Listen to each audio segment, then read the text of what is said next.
സൗഹൃദത്തിനപ്പുറം ചില ആത്മബന്ധങ്ങളുണ്ട്. ഒരുപക്ഷെ നമ്മളിൽ ഓരോരുത്തർക്കും ഉണ്ടാകാം ഇതുപോലെ ഒരു സോൾമേറ്റ്, ബെസ്റ്റി എന്നൊക്കെ പറയാവുന്ന ഒരാൾ, അല്ലെങ്കിൽ കൂടുതൽ പേര്. അവർ നമ്മുടെ റിയൽ നെയിം ഒരിക്കലും വിളിക്കില്ല. അവർക്ക് ഏറ്റവും ഇഷ്ടപ്പെട്ട തെറികളാവും മിക്കപ്പോഴും നമ്മളുടെ ഇടയിൽ വിളിക്കും.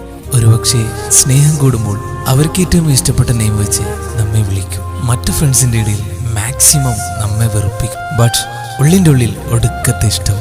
മറ്റുള്ളവർ നമ്മെക്കുറിച്ച് എന്തെങ്കിലും മോശമായിട്ട് പറഞ്ഞ് പുറമേ ചിരിച്ച് ഉള്ളിലൂടെ നല്ല കിഡു പണി കൊടുത്തിരിക്കും.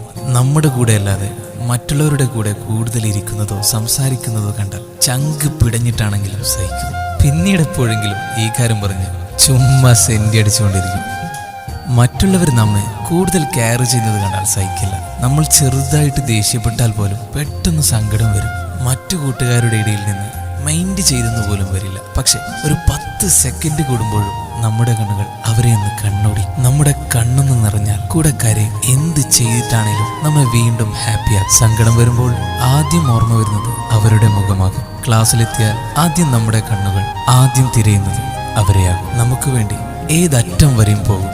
തമ്മിൽ വഴക്കിടാത്ത ദിവസങ്ങൾ അപൂർവങ്ങളിൽ അപൂർവമായിരിക്കും. പിണങ്ങി നടക്കുമ്പോഴും മനസ്സില്ലാ മനസ്സോടെയാണെങ്കിലും ഫുഡടിക്കുമ്പോഴും നീ കഴിക്കുന്നില്ല, കഴിച്ചോ എന്ന് ചോദിച്ചിരിക്കും. ഒരു കാരണവുമില്ലാതെ വെറുതെ അടിയുണ്ടാക്കും. 1000 തവണയാണെങ്കിലും സോറി പറഞ്ഞ് പുറകെ നടക്കും. അങ്ങനെ കുറേ ദിവസം തെറ്റി മിണ്ടുമ്പോഴുള്ള ഒരു സന്തോഷം അതിനതിരുണ്ടാവില്ല. ചെറിയ സങ്കടങ്ങൾ പറഞ്ഞ് വെറുതെ കൊഞ്ചി കുറ്റപ്പെടുത്തും. നമ്മുടെ ദേഷ്യവും സങ്കടവും ഏറ്റവും കൂടുതൽ കണ്ടിട്ടുള്ളത് ചിലപ്പോൾ അവരാകും. നമുക്ക് വേണ്ടി എത്രത്തോളം താഴ്ന്നു തരാനും ഒരു മടിയും കാണിക്കില്ല. ജീവിതത്തിൽ ഏറ്റവും കൂടുതൽ താഴ്ന്നു തന്നത് നമ്മുടെ മുമ്പിലാകും. ഉമ്മ പറഞ്ഞിട്ട് കേൾക്കാത്തത് വരെ നമ്മൾ പറഞ്ഞാൽ കേൾക്കും. നമ്മുടെ സകല തെണ്ടിത്തരങ്ങളും അവർക്കറിയാം. അവർ ക്ലാസ്സിൽ ഒരു ദിവസം ലീവായാൽ അന്നത്തെ ദിവസം പോയി.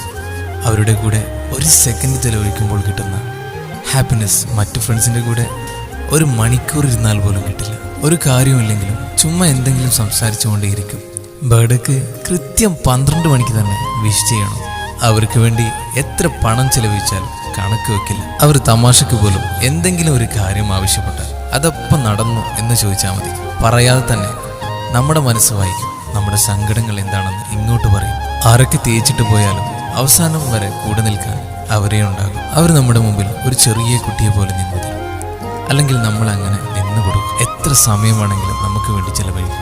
നമ്മുടെ ഒട്ടുമിക്ക സ്റ്റാറ്റസുകളും DPകളും അവർക്ക് വേണ്ടിയായിരിക്കും. തിരിച്ചും ചുമ്മാ അവരുടെ സ്റ്റാറ്റസും DPയും ഇടയ്ക്ക് ചെക്ക് ചെയ്യും. അവരുമായിട്ടുള്ള ചാറ്റ് വീണ്ടും വായിക്കും. ഒരു രസത്തിന്. ഒരുപക്ഷെ അവരുടെ കൂടെ ഈ ലോകം മുഴുവൻ കറങ്ങാൻ മുടിഞ്ഞ ആഗ്രഹം ഉണ്ടാകും. ഇങ്ങനെയൊക്കെ തോന്നുന്ന ഒരാൾ നിങ്ങളുടെ ക്ലാസ്സിലുണ്ടായിരുന്നു. ആയിരുന്നെങ്കിൽ ഇന്നവരെ നിങ്ങൾക്ക് മിസ് ചെയ്യുന്നുണ്ടോ?